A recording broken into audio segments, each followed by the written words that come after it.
Ao vivo, minha gente. Estou aqui em isolamento social para não distribuir o vírus do Covid-19, mas queria conversar com vocês sobre os meus governos no estado do Paraná.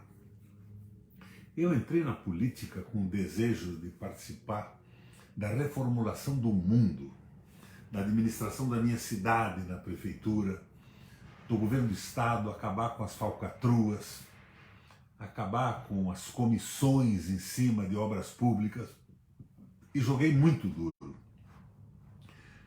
Logo no começo, eu fui visitado por um intermediário de grupos de comunicação que disseram o seguinte: eu tinha diminuído brutalmente a propaganda do Estado em veículos privados de comunicação, televisões, rádios, jornais e tudo.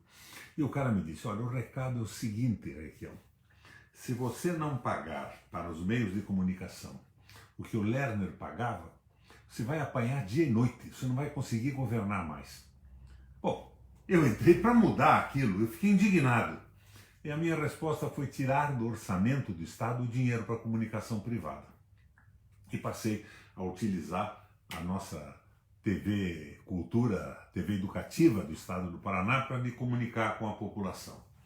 E o dinheiro, que eram bilhões de reais, que haviam sido gastos no governo anterior, do Jaime Lerner, eu investi em educação, em saúde e segurança. Foi, sem sombra de dúvida, um governo bem sucedido. Tanto que eu fui depois eleito outra vez e reeleito, fui governador 3 vezes. Mas para recordar a vocês, o que eu estou vendo aqui entrando em contato comigo? O Rudinei Esteves, a Maria Marta. É a Maria Marta Lunardon? Sara Albuquerque, Curitiba precisa. Boa tarde, governador de União da Vitória, professora que teve a honra de ter conhecido o melhor governador. Obrigado. Mas veja bem, eu lembro que o combate à corrupção foi duro. Primeiro, eu percebi que a gente fazia uma concorrência, estabelecia um preço máximo, que era razoável para as empresas ganharem dinheiro e o Estado não ser roubado, não ser lesado, e eles não entravam na concorrência, não entrava ninguém. Mas conseguimos, de uma secretária revoltada, patriota, paranista, lá na Associação Paranaense de Empresas Públicas, uma gravação da conversa, do concerto dos empresários, combinando não entrar nas concorrências para forçar o preço subir de uma forma espetacular.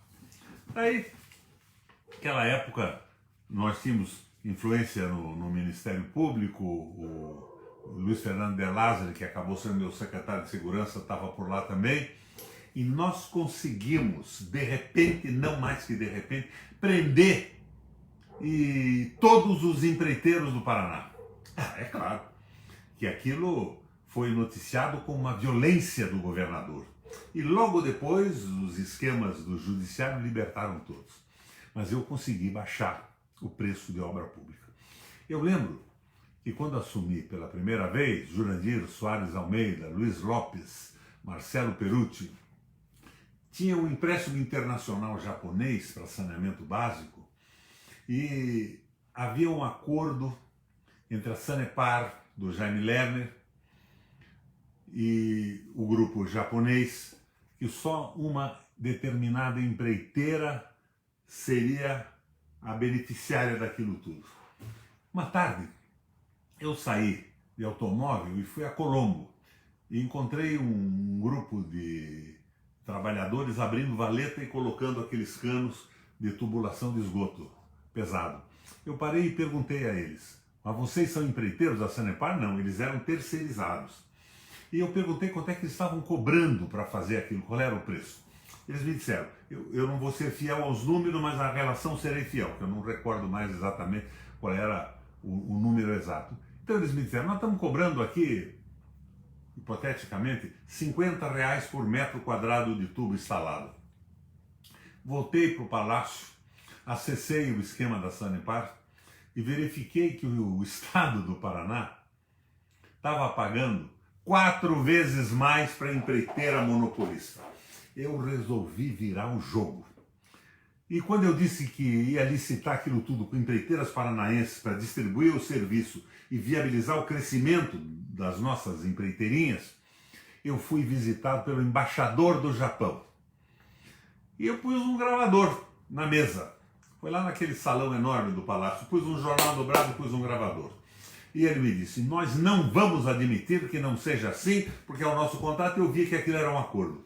Então eu disse a ele, Excelência, me perdoa, eu já rompi esse acordo. E eu quero a anuência de vocês, japoneses, anuência imediata, porque senão eu vou mandar para o Japão a gravação dessa nossa conversa aqui, que você veio em nome do sobrepreço das empreiteiras me pressionar. Uma semana depois eles já tinham anuído e as empreiteiras do Paraná, as pequenas empreiteiras passaram a trabalhar e o preço das obras da minha Sanepar baixou de forma extraordinária. Mas isso não fez sucesso algum. E eu não precisei para isso de Ministério Público, de Lava Jato, de nada disso, porque eu entrei com objetivo claro de mudar o jogo do governo. Sara Albuquerque, acorda Curitiba, acorda Paraná. Obrigado, Sara, pela referência. Rosa DM Ribeiro, boa tarde, amigo querido. Mas então, minha gente, era esse o meu jogo. Eu consegui baixar de forma extraordinária e beneficiar empreiteiras paranaenses de todo o estado nas obras da nossa Sanepar e tirei aquele monopólio de uma grande empreiteira nacional que ia terceirizar tudo e provavelmente, conforme se entende da regra do funcionamento desses escândalos no Brasil, ia ter muita gente recebendo dinheiro por fora, para si ou para financiamento de campanhas eleitorais. Mas eu ganhei para mudar. Este foi um fato, né? O outro fato foi que eu já expus, que foi a pressão das empresas de comunicação para me gastar bilhões de reais que eu recusei. Então, nós fomos com essas medidas moralizando o governo do Estado. Eu ganhei a primeira eleição protestando contra o pedágio. Eu dizia, pedágio baixa ou acaba. Porque o pedágio era um absurdo, era evidentemente, como se sabe hoje já, com toda clareza, uma negociata entre o governo do Lerner, do Beto Richa. Beto Richa foi para a cadeia por isso, e seguramente anda com tornozeleira no pé hoje. E se a justiça for séria, ele que não devia ter saído da cadeia, mas está solto por uma determinação do ministro do Supremo, está com a tornozeleira no pé e vai pegar aí 20, 30 anos de prisão. Mas eu estou aqui com a capacidade de, olhando nos olhos de vocês, dizer como foi o meu governo. Pois muito bem, eu entrei me opondo ao esquema do pedágio, propus um acordo para moralizar o sistema, foi criada uma comissão com a participação da sociedade civil e tal, e no fim a comissão me apresenta uma solução. Eles baixariam o pedágio 30%, mas eles queriam que o Estado abrisse mão de todas as obras contratuais. É lógico que eu não aceitei isso. E eu continuei recusando os aumentos de pedágio em ações judiciais. Pasmem os senhores. As ações judiciais tinham a oitiva do Ministério Público Federal e Estadual. Estadual porque as concorrências foram feitas pelo Estado. E federal porque essas estradas eram federais e tinham sido concessionadas para o Estado do Paraná. Os dois ministérios públicos, em todas as minhas recusas de aceitar o preço alto do pedágio, se manifestaram a favor das concessionárias. Em todos. Houve uma exceção num processo que parece que não foi de iniciativa do Estado, de um sujeito extremamente sério, que é o Celso Antônio III, que estava em Cascavel.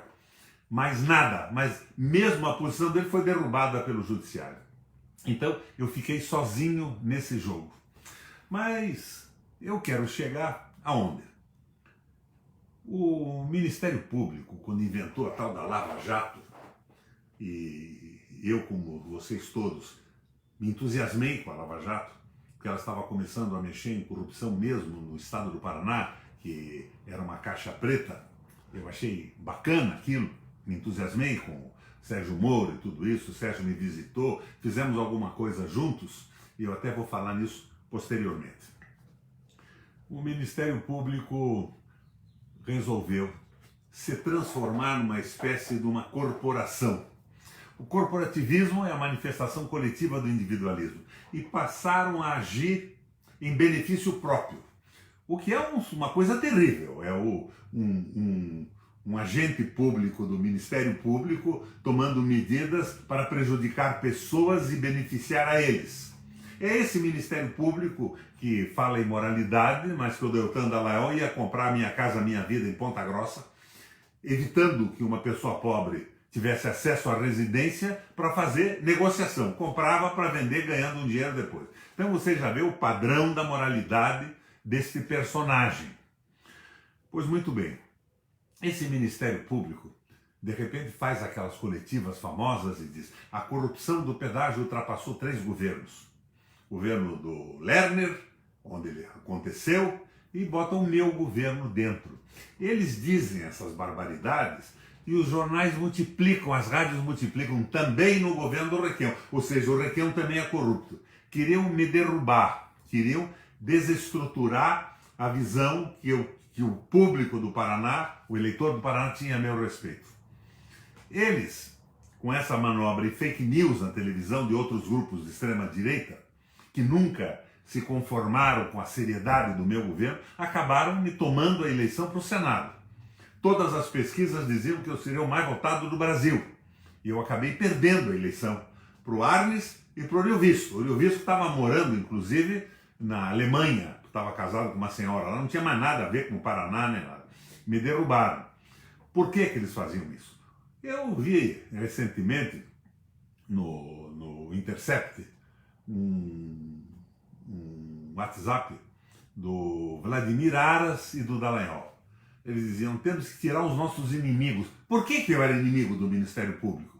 Se eu sou o apoiador da moralidade, se eu era criticado pela dureza com que eu governava o Paraná. O Requião é louco, ele quer mudar tudo. Eu entrei para isso na política. Eu não entrei para ser igual aos outros. Eu entrei para mudar. E eles divulgavam essa história e eu fui, nesta leitura popular, entendido como envolvido no pedágio, que era o meu principal objeto de luta e de oposição. Minha gente, é esse o Ministério Público, nisso que eles se transformaram. Mais uma vez, eu não vou dizer a vocês que não existisse uma corrupção endêmica no Brasil, mas eles fizeram parte da corrupção quando deram pareceres favoráveis às concessionárias em aumentos rigorosamente absurdos do pedágio no Paraná. Então, o que eu vejo é que, se por uma parte eles atingiram a corrupção endêmica, é muito claro que eles iam em cima dos nacionalistas. E o objetivo era eleger um governo, ou até procuradores em todos os estados, como sugeria o Dallagnol, utilizando a influência de agentes públicos da instituição. Para quê? Para que o Brasil entrasse nesse momento maldito de privatização da água, de elevação de preço de água, de saneamento básico, de venda da Copel Telecom no Paraná, por exemplo, para falar no nosso estado. Quem quer ser universal canta a sua aldeia. E fim da aposentadoria dos trabalhadores, redução do salário, aumento da carga horária. E eu não vou dizer a vocês aqui, porque eu não sou um membro do Ministério Público a falsear com a realidade, que nós não precisássemos de algumas modificações da CLT. Não vou dizer a vocês que o nosso sistema de aposentadoria não precisasse de correções. Precisava e precisa. Agora, qual é a correção que fizeram? Aumentaram o salário dos militares e ferraram os mais pobres. Não mexeram nos privilégios dos parlamentares, não mexeram nos privilégios dos juízes, dos membros do Ministério Público. Você lê aí, com essa lei da transparência, Luiz ganhando 400, 500 mil reais no mês, e salário sempre acima de 100 mil reais. O Moro nunca ganhou, pelo que eu tenho conhecimento, menos de 100 mil reais, na média. E, além disso, fazendo conferências contra a corrupção, suportados numa atuação que simuladamente dizia que estava combatendo a corrupção, mas beneficiando bancos. E as conferências eram pagas por quem? Por bancos, por instituições financeiras. Então é isso, minha gente. Nós temos que dizer que não pode acabar o combate à corrupção no Brasil, que era e é muito grande, e agora maior ainda com a entrega de grandes empresas estratégicas brasileiras para grupos estrangeiros. Mas nós não podemos aceitar a utilização de uma instituição para liquidar com o salário dos trabalhadores as garantias trabalhistas, vender empresas públicas que resultam no aumento das tarifas de água, de luz, de saneamento, ferrando uma população que, pelas ações deste governo, tem menos salário, mais carga horária e nenhum direito. É a escravização do trabalhador brasileiro. Não vamos confundir as coisas. A luta contra a corrupção eu travei no Paraná, no meu governo, nos meus 3 governos, desde o primeiro dia. Eu nunca vi essa gente me apoiando, eles estavam do outro lado. Eles estavam apoiando concessionárias de pedágio. Eu tomava providências, era atacado na mídia, porque eu não dava dinheiro para a mídia jogar fora, investir em educação, em saúde, em segurança pública, e não tive o apoio de ninguém. Pau no Requião. E no fim, tentando me confundir com os corruptos. Corruptos são eles. A corrupção não é só econômica, monetária, é ideológica também. Não acreditam no Brasil, não acreditam no povo e corporativamente só pensam neles, no aumento dos salários e no que podem ganhar paralelamente, fazendo conferências para os que se beneficiam das suas atitudes. E isso está resultando numa destruição do nosso país, destruição do Brasil. Estão entregando tudo. Agora querem acabar definitivamente com o domínio do petróleo. País algum se desenvolve sem ter petróleo. Não existe no mundo uma experiência que diga o contrário. Querem entregar água, transformando água em mercadoria. Daqui a pouco você vai abrir a torneira da sua casa e vai pagar para Coca-Cola ou para Nestlé, que já se declararam muito interessadas em tomar conta da água no Brasil. É uma coisa horrível, a patifaria de A a Z. Então, em determinado momento do meu governo, primeiro governo, o Heitor Wallace Espínola de Melo e Silva foi a Foz do Iguaçu. Eu tinha nomeado ele presidente do Banco do Estado do Paraná. Me telefona e diz: Roberto, Requião, eu ouvi aqui que através de uma carta circular 5, CC5, editada pelo Banco Central, tem gente que está mandando dinheiro do Brasil para fora sem nenhum controle. E o dinheiro que saía do Brasil tinha um controle muito claro, era feito por cabo e tinha um controle muito claro. Ele me disse: Requião, é o Banestado e alguns outros bancos, Maraucária e outros banqueiros aí, estão autorizados para fazer isso. E está saindo mais dinheiro do Brasil do que o valor da reserva cambial nesse momento, ele me dizia. Disse: Heitor, vai imediatamente à Polícia Federal, ao Ministério Público e faça a denúncia. A denúncia foi feita, Marcos Kloster, que está me assistindo. A denúncia foi feita, Celso Santos. E a denúncia foi feita e, na sequência, foi nomeado o delegado Castilho para acompanhar isso. O Heitor tinha descoberto que o dono da barraca de cachorro-quente, que trabalhava vendendo o seu sanduíche na frente do Banestado, era o autor de remessa de milhões de dólares para fora. E o cara não sabia disso, era o nome dele que estava sendo usado. Então, nos Estados Unidos, eles verificaram que muita gente que usou essa CC5 não era quadrilheiro. Não era quadrilheiro. O Celso 3, o promotor, outro dia, inclusive numa live que fez comigo, e o Castilho no Duplo Expresso, disse o seguinte: olha, tinha gente muito rica, e quando um sujeito muito rico utilizava a CC5 para mandar dinheiro para fora, não era pelo dono da barraca de cachorro-quente, não era por um laranja, é evidente que ele não estava se escondendo. Talvez tentasse não pagar imposto de renda, mas a quantia era tão insignificante que nós não podemos chamar esse cara de ladrão, de bandido e de quadrilheiro. O dinheiro que saía era dinheiro do narcotráfico, dinheiro do superfaturamento de obra. Por exemplo, certamente aquele dinheiro de superfaturamento de obras da Sanepar que eu impedi logo no começo do governo, dando uma prensa no embaixador japonês. Então, há uma separação. E gente que mandava muito pouco dinheiro. Tinha um filho nos Estados Unidos, o guri ficou um mês lá, queria ficar mais um, não tinha, então foi $3.000. Tanto que a lista elaborada de remessas pelo Celso III só abrangeu remessas de mais de $150 mil. Mas, quando era um laranja que mandava, você não sabia de onde tinha saído aquele dinheiro e de quem tinha saído. Da mão de quem tinha saído. Pois muito bem, o Castilho, então, entrou em contato com o FBI e com o Ministério Público dos Estados Unidos e pediu que seguissem o dinheiro, quem tinha recebido. Quando isso estava para se deslanchar e revelar quem tinha mandado o dinheiro, porque se identificava quem tinha recebido lá, o Tomás Bastos, do Ministério da Justiça, do governo do Lula, na época, determinou a volta do Castilho. Não queriam mais que investigassem lá. E nomearam outro, o Valeixo, delegado Valeixo. Cara correto, filho de um grande amigo meu. E o Valeixo recebeu a determinação de só investigar no Brasil doleiros que facilitavam isso, mas não ir para os Estados Unidos procurar o destino. Muito bem. A CPI se instalou no Congresso Nacional mista, presidida pelo Antero Paz de Barros, vice-presidente o Rodrigo Maia. O relator era o deputado Mentor, que faleceu outro dia. Mas o documento que revelava quem tinha recebido nos Estados Unidos nunca foi anexado à CPI. E a CPI não teve nem conclusão. A conclusão não foi votada.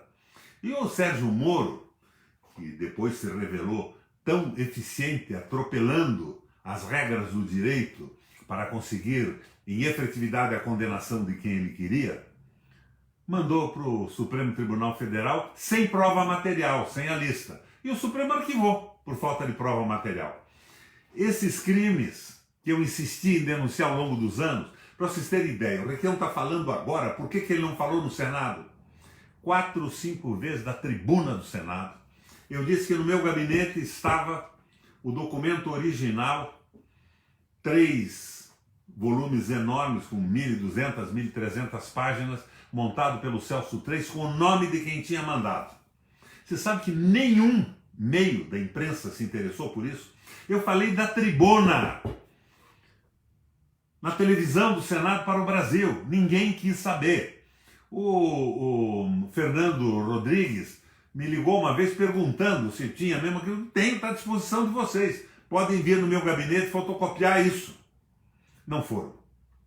E até agora isso estava oculto. Agora, de repente, não mais que de repente, o menino lá do Duplo Expresso, na Suíça, o Rômulus Maia, levanta esse problema e eu fiz uma reunião junto com o Celso III e o delegado Castilho, revelando isso. Não há prescrição porque esse dinheiro continua sumido, está oculto, mas não vejo ninguém se interessando por isso. O que é que eu imagino que fizeram, minha gente? Rita Lix. O que é que eu imagino que fizeram? A tal Frente Ampla.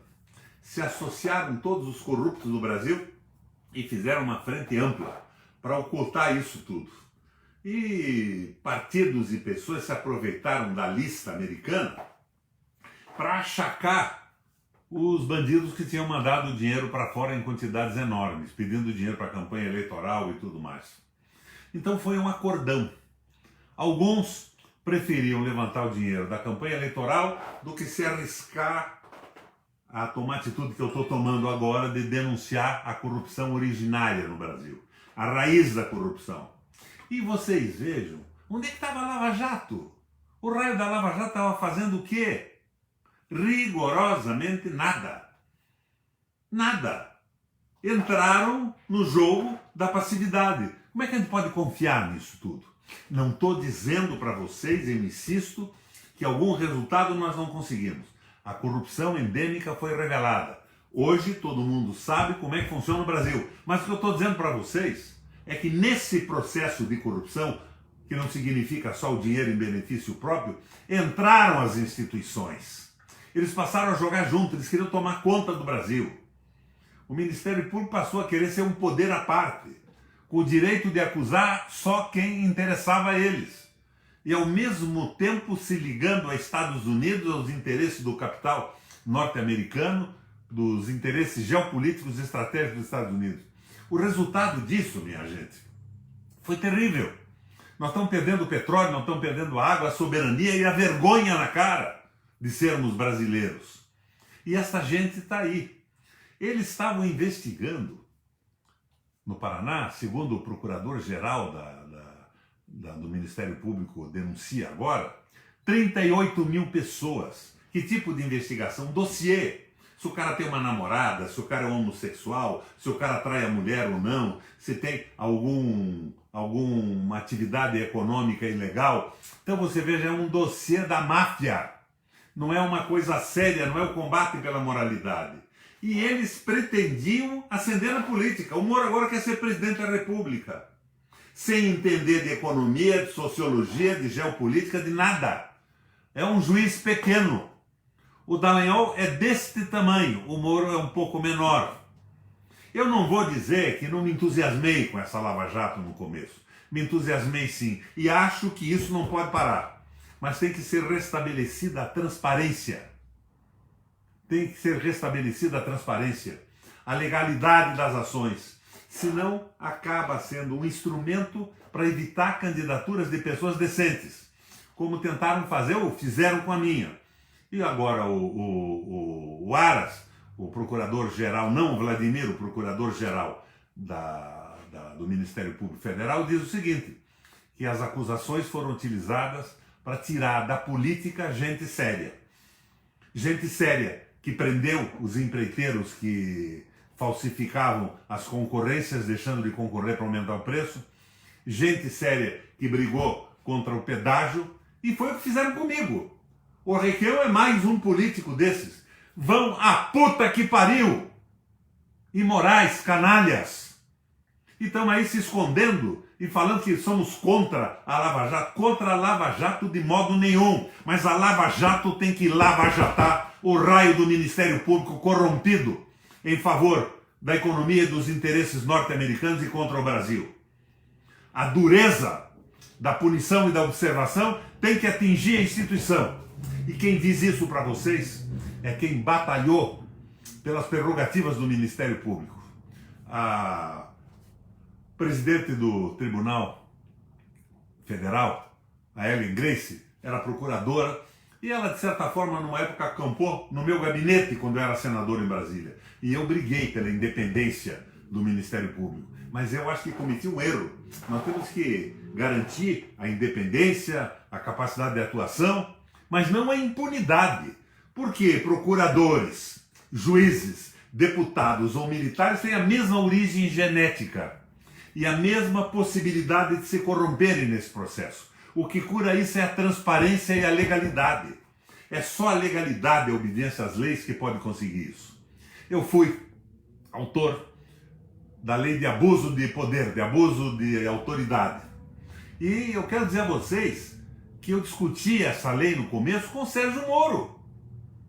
E ele me disse, através do Luiz Fernando Delazzi, que ela estava perfeita.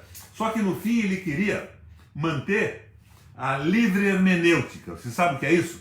A lei diz não, ele pode dizer sim. A livre interpretação do juiz. O que transforma o juiz, possivelmente, num quadrilheiro a favor de interesses que não são os interesses do país. E nós, concretamente, estamos vendo isso hoje a cada dia. Ele queria hermenêutica livre. A lei diz é preto, o juiz podia dizer que é branco. Não. Não foi assim que eu redigi essa lei. E eu, para redigir essa lei, conversei com juristas, além do Moro, que conversei muito com ele através do Delazzi, trocando fax e WhatsApp e tudo isso.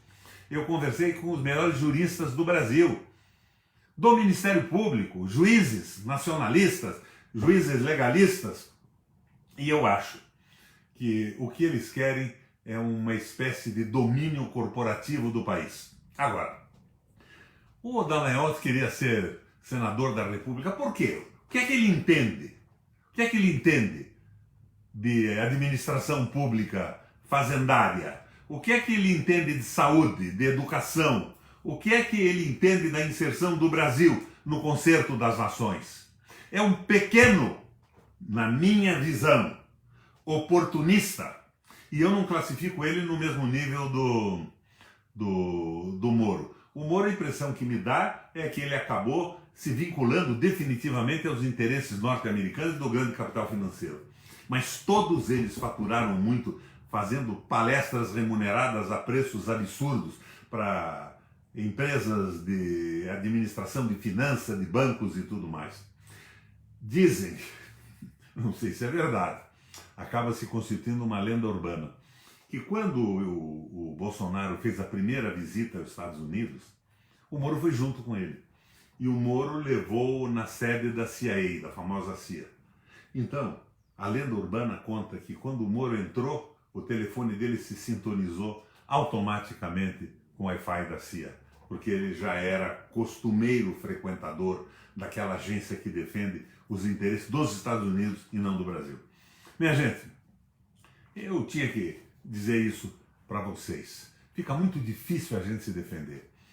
No dia 7, se dizia que eu seria o senador mais bem votado do Brasil em relação à população do Estado.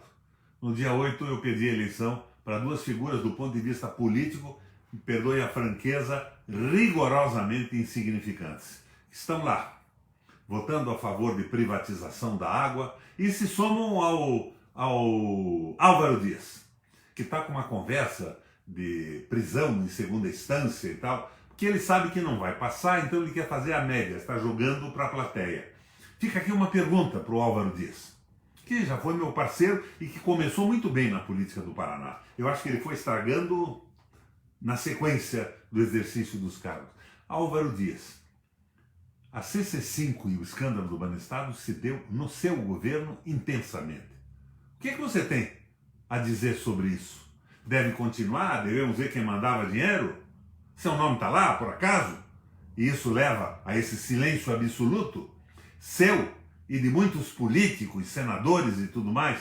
Minha gente, é um desabafo. E aqui o Ricardo Makoski diz, perdeu para 2 mortos-vivos, o Harnes e o Ourivisto. Pois é. Eu tinha que dizer isso para vocês, é um desabafo, nesta tarde em que eu estou no meu isolamento doméstico. E agora eu tenho uma tarefa a fazer. Aqui no isolamento, não apenas lavo a louça. Eu faço também o almoço. Nós almoçamos tarde. E eu tenho que sair aqui da parte de cima da garagem da minha casa, de onde estou conversando com vocês, e descer aqui embaixo, na cozinha da garagem da minha casa. Eu tenho uma cozinha com uma churrasqueira aqui atrás, e providenciar o almoço, senão esta bronca que eu dei nas instituições, eu acabo recebendo uma igual da minha mulher. Valeu, minha gente. Boa tarde.